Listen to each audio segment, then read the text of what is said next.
Hello friends, welcome to my YouTube channel Saraswati Commerce Academy. तो friends, आज हम करने वाले हैं क्लास +1 की इकोनॉमिक्स का चैप्टर नंबर 8, जिसका नेम है अरिथमेटिक लाइन ग्राफ्स और टाइम सीरीज ग्राफ। ये हमारा ग्राफ का ये मोस्ट इंपॉर्टेंट चैप्टर है। अब देखिए, इसमें टाइम सीरीज ग्राफ के बारे में बताया गया है। तो टाइम सीरीज ग्राफ होता क्या है, तो चलिए अब डिस्कस करते हैं। टाइम सीरीज ग्राफ वो ग्राफ होता है जो टाइम के बेसिस पे बनाया जाता है। ठीक है, सिंपल है।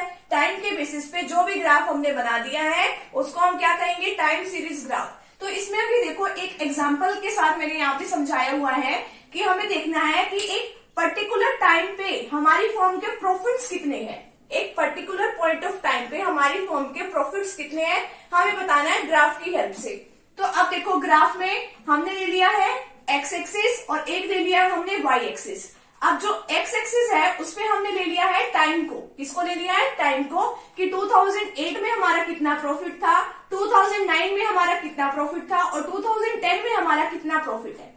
ठीक है, तो यहाँ तो ले लिया है हमने ईयर को। ठीक है, कि कितने कितने साल में कितना कितना प्रॉफिट हुआ है। और वाई एक्सिस पे हमने ले लिया है प्रॉफिट।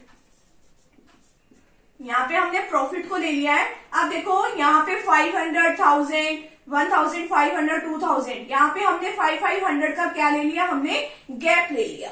जो भी हम गैप लेते हैं वो हम साइड में दिखा देते हैं कि हाँ भाई, हमने इतने का गैप लिया है। तो हमने 500 का गैप लिया है, तो वो हमने यहाँ पे शो कर देना है कि हमारा इतना गैप है। अब देखो, ये जो एक्स एक्सिस है और वाई एक्सिस, एक्स एक्सिस पे हमने क्या लिया है, ईयर्स लिए है, और वाई एक्सिस पे हमने क्या लिया है, प्रॉफिट लिया है। अब देखो, हमारा प्रॉफिट है 2008 में हमारा प्रॉफिट है 500।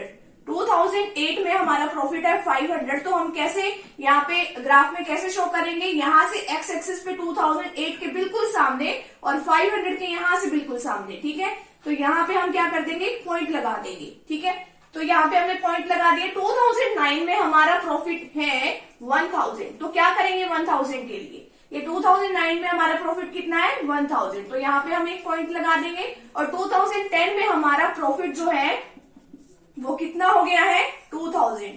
तो 2010 में हमारा प्रॉफिट है 2000। तो हम यहाँ पे पॉइंट लगा देंगे और जब हमने ये पॉइंट्स को मिला देंगे तब हमारा क्या बन जाएगा, ये ग्राफ बन जाएगा। तो ये है टाइम सीरीज ग्राफ, जिसको हमने टाइम के बेसिस पे बनाया है। ठीक है, तो अब देखो कंस्ट्रक्शन कैसे होती है ग्राफ की, कैसे हम कंस्ट्रक्शन करते हैं, कैसे हम अपना ग्राफ बनाते हैं। हम यहाँ पे एक पॉइंट ऑफ, यहाँ पे सबसे पहले तो हम ये लाइन लगा देंगे ऐसे।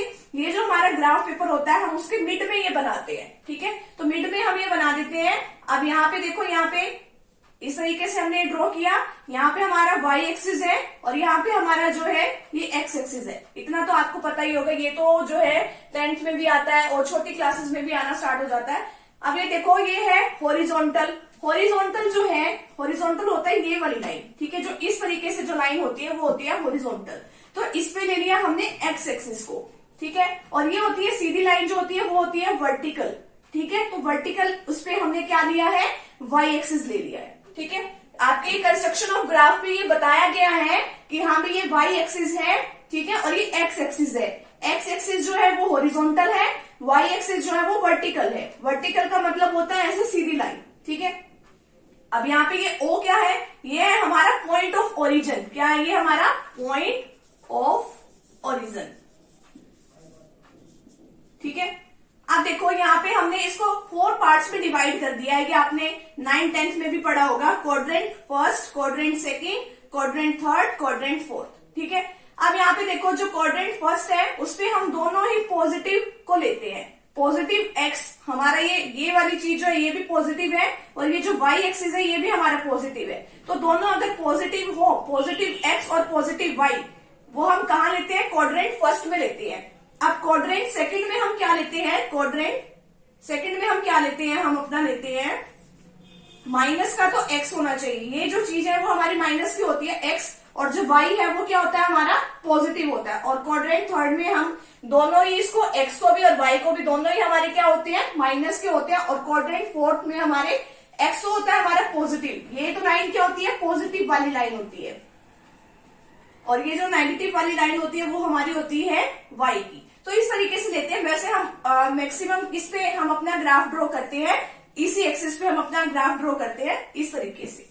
ठीक है, ये दोनों ही हमारे क्वाड्रेंट फर्स्ट वाला ही हम मैक्सिमम यूज करते हैं और दोनों ही वेरिएबल्स जो होते हैं हमारे पॉजिटिव ही होते हैं, एक्स भी और वाई भी। तो इस तरीके से आप कंस्ट्रक्शन करते हैं, आपकी बुक में ये लिखा हुआ है, आप उसको और भी अच्छे से डिटेल में पढ़ना चाहो तो पढ़ लेना। वैसे यही लिखा हुआ है जो मैंने बताया है, एक्स एक्सिस है, वाई एक्सिस है, quadrant first second third fourth दिया हुआ है, यहाँ पे बताया हुआ है कि दोनों पॉजिटिव होते हैं, ये पॉजिटिव एक नेगेटिव होते हैं, दोनों नेगेटिव, और ये एक पॉजिटिव एक नेगेटिव। ठीक है, तो ये है हमारा construction of a graph. Next discuss कर लेते हैं रूल्स क्या क्या है कंस्ट्रक्टिंग अ ग्राफ, कि ग्राफ को बनाने के क्या क्या रूल्स है।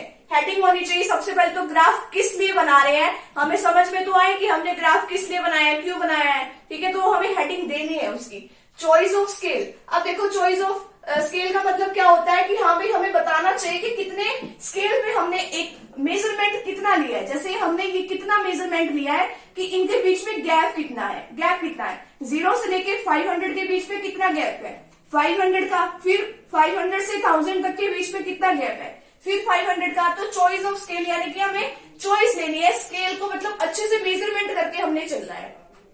ठीक है, और जो ये हम ग्राफ बना रहे हैं वो हमारे मिड में होना चाहिए ग्राफ पेपर के। नेक्स्ट आता है हमारे पास लाइंस ऑफ डिफरेंट टाइप। अब ग्राफ बना रहे हैं, अभी तो हमारे पास अगर एक ही वेरिएबल से रिलेटेड अगर हम कोई बात डिस्कस कर रहे हैं तो ठीक है, हमने एक इस तरीके से लाइन ड्रॉ कर दी। अगर काफी सारे वेरिएबल्स को हम एक ही ग्राफ में स्टडी कर रहे हो, जैसे कंपैरेटिव स्टडी कर रहे हो कि हमारी 2009 का तो डाटा जो है 2009 का प्रॉफिट हमारा कितना है और 10 का कितना है। ठीक है, 9-10 का हमें वो दिया है, प्रॉफिट दिया है, तो हम किस तरीके से बताएंगे उसको। ठीक है, तो वो हम एक तो बता सकते हैं ऐसे जो हमारी फुल लाइन के थ्रू, ठीक है, एक जो है हम ऐसे हाफ लाइन के थ्रू भी हम बता सकते हैं। तो अलग अलग लाइंस के थ्रू जो है हम वो अपना ग्राफ बना लेते हैं। टेबल ऑफ डाटा, कि टेबल ऑफ डाटा भी हमारे पास हो सकता है कि अगर हम टेबल के थ्रू हम अपने डाटा को शो करें और ग्राफ भी बनाए तो हमारे लिए कितना हेल्पफुल हो सकता है। जैसे हम बता दें, पहले तो हम ये इस तरीके से तो हमने ग्राफ पे बनाया ही है, अगर हम ये चीज ऐसे टेबल में प्रेजेंट कर दें कि 2008 में हमारा प्रॉफिट इतना है, 9 में इतना है, और 2008 में इतना है, 9 में इतना है, 10 में इतना है, तो अगर हम इसको टेबुलर फॉर्म में बता दें, टेबल की फॉर्म में बता दें तो ये और भी ज्यादा जो है इजी लगने लगता है। नेक्स्ट है use of false baseline. False baseline का हम यूज किस तरीके से करते हैं। अब देखिए, ये है हमारे पास एक्स एक्सिस, ये है हमारे पास वाई एक्सिस। अब फॉल्स एक्सिस जो हमारी फॉल्स बेसलाइन है, अब वो कैसे यूज करेंगे। देखिए हमारे पास एक एग्जांपल है, उसकी हेल्प से हम समझते हैं किस तरीके से हम इसमें इसको यूज करते हैं। मार्केट डिमांड दे रखी है हमें किस चीज की, शुगर की, कौन से ईयर में, 2008 में, कितनी है, 35,000। ठीक है, market demand of sugar in 2008, 2008 में हमारी मार्केट डिमांड कितनी थी शुगर की, 35,000। आगे 2009 में हमारी मार्केट डिमांड कितनी थी, 35,200। फिर 2010 में कितनी थी, 35,800। ठीक है, तो इस तरीके से ये लगातार जो है इंक्रीज हो रही है कॉन्टिन्यूसली। अब देखिए, अब एक्स एक्सिस पे और ये वाई एक्सिस जो है, अब वाई एक्सिस पे जो हमने यहाँ पे तो ईयर ले लिए हैं, एक्स एक्सिस पे 2008, 2009, 2010, वाई एक्सिस पे हमें क्या लेनी है कि ये कितनी डिमांड जो है इंक्रीज हो रही है। अब यहाँ पे ये देखिए कि यहाँ पे तो है 35,000 का डिफरेंस, 0 से लेके 35,000 के बीच में, तो कितना डिफरेंस है ये, 35,000 का। अब फिर बाद में है ये 200 का डिफरेंस, तो किस तरीके से हमें डिफरेंस को मेजरमेंट करेंगे। अब ये इस तरीके से करेंगे, ये देखिए यहाँ पे हमने 0 के बाद एक छोटा सा कट लगा दिया कि यहाँ तक कितना डिस्टेंस हमारा कवर हो गया, 35,000 का। ठीक है, तो अगर हम यहाँ पे छोटा सा कट लगा देते हैं तो इसका मतलब क्या होता है कि ये हमारा कितना डिस्टेंस है, ये 35,000 तक का डिस्टेंस है, और फिर ये आगे हम अपनी अकॉर्डिंगली हम ये डिफरेंस जो है मेजर कर सकते हैं। फिर 35,000 के बाद हमने 200 का गैप ले लिया, यानी कि बहुत बड़े डिस्टेंस को कवर करने के लिए हम छोटी सी लाइन की हेल्प ले सकते हैं, जिसको हम बोलते हैं फॉल्स बेस लाइन। हम ये वाई एक्सिस पे भी लगा सकते हैं और हम ये एक्स एक्सिस पे भी छोटा सा कट लगा सकते हैं। जैसे कि पहले बहुत बड़ा ईयर का गैप है, ठीक है, पहले ज्यादा ईयर का गैप है, फिर आगे कम कम ईयर का गैप है, तब भी हम इसको इस तरीके से मेजरमेंट कर सकते हैं। तो यूज ऑफ फॉल्स बेसलाइन, अगर यानी कि यहाँ पे ज्यादा का डिफरेंस है, पहले ईयर में तो ज्यादा का डिफरेंस है, फिर आगे छोटा छोटा डिफरेंस है, ठीक है, प्रोडक्शन है या कुछ भी है, डिमांड है, तो पहले ज्यादा का डिफरेंस होना और फिर बाद में कम का डिस्टेंस होने के लिए हम क्या लगा सकते हैं, फॉल्स लाइन को यूज कर सकते हैं। अब देखिए नेक्स्ट हमारे पास आता है time variable graph. Time variable graph को आगे हमने टू टाइप से कैटेगराइज कर दिया है, वन वेरिएबल ग्राफ और सेकंड है टू और मोर वेरिएबल ग्राफ। तो एक तो होता है one variable graph. One variable graph में जिसमें एक ही वेरिएबल मिलेगा, एक तो वेरिएबल होता ही है टाइम, बस उसके सिवा हमें एक और वेरिएबल मिलेगा। और टू और मोर वेरिएबल ग्राफ में एक तो टाइम हो गई, लेकिन उसके साथ साथ क्या होंगे, दो और मोर वेरिएबल्स उसके साथ में इंक्लूड होंगे। इस टॉपिक को हम डिस्कस करते हैं अपने ग्राफ के साथ। तो चलिए अब देखते हैं हमारा वन वेरिएबल ग्राफ क्या होता है। तो देखिए ये है हमारा one variable graph. One variable graph कौन सा होता है, एक तो जिसमें टाइम हो, ठीक है, और दूसरा उसमें एक ही वेरिएबल हमें दिया होता है। हम इसमें टाइम को काउंट नहीं करना कि हमें टाइम भी दिया हुआ है और एक और वेरिएबल भी दिया हुआ है, तो आप कभी सोच लो कि ये दो वेरिएबल होगी। नहीं, वो दो वेरिएबल नहीं है, सिर्फ उसमें एक ही वेरिएबल दिया हुआ है। टाइम तो देखो आएगा क्योंकि टाइम सीरीज ग्राफ है, टाइम तो आना ही है।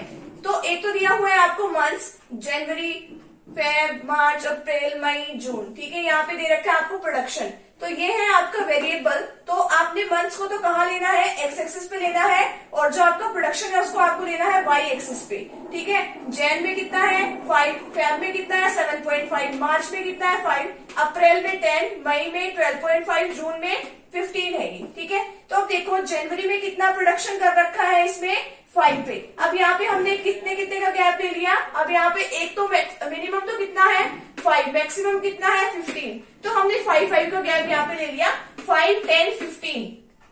अब देखो जैन में कितना है 5 है, तो यहाँ पे हमने बिल्कुल जनवरी के बिल्कुल सामने यहाँ पे और 5 तक, तो यहाँ पे हमने डॉट लगा दिया, ठीक है। और फिर क्या है फेब में कितना है 7.5, फेब में कितना है 7.5, 7.5 कहाँ पे मिलेगा आपको, 5 और 10 के बिल्कुल मिड में मिलेगा आपको 7.5।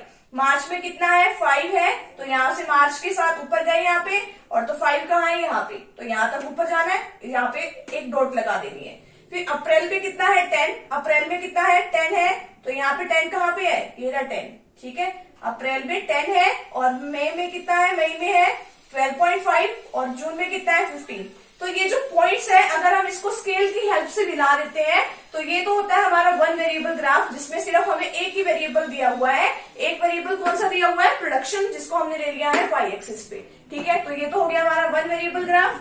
अब देखिए टू और more than two variable graph. Two और मोर देन में क्या है, जिसमें एक तो वेरिएबल होता ही है हमारा टाइम, इसको तो काउंट देखो करना ही नहीं है। एक से ज्यादा वेरिएबल दिए हुए हैं, एक तो दे रखा है प्रोडक्शन और एक दे रखा है सेल, ठीक है। तो हो गए ना दो या दो से ज्यादा, तो ये कितने वेरिएबल्स है, अभी तो दो ही वेरिएबल्स है हमारे पास। अब एक एक्स एक्सिस पे हमने ले लिया है टाइम, जो कि है हमारा मंथ्स में, और वाई एक्सिस पे हमने ले लिया प्रोडक्शन भी ले लिया और ये सेल भी ले लिया है। मिनिमम कितना है 5, मैक्सिमम कितना है, मैक्सिमम यहाँ से भी देख लो, मैक्सिमम 17.5 है, तो हमने 5 का गैप ले लिया 20 तक, 5, 10, 15, 20।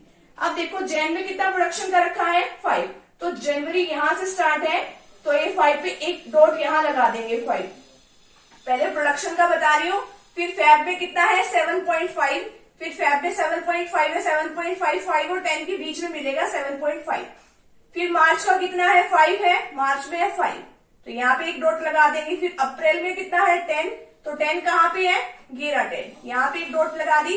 फिर मई में फिर 12.5, 10 और 15 के बीच में 12.5 है, और जून में कितना है 15, तो ये रहा 15। तो ये तो हमने बना दिया। अब यहाँ पे तो मैंने ब्लू मार्कर का यूज करके इसको बना दिया। अब ये तो है प्रोडक्शन का, यहाँ पे मैंने पॉइंट्स लिख दिए 5, 7.5, 5, 10, 12.5, 15।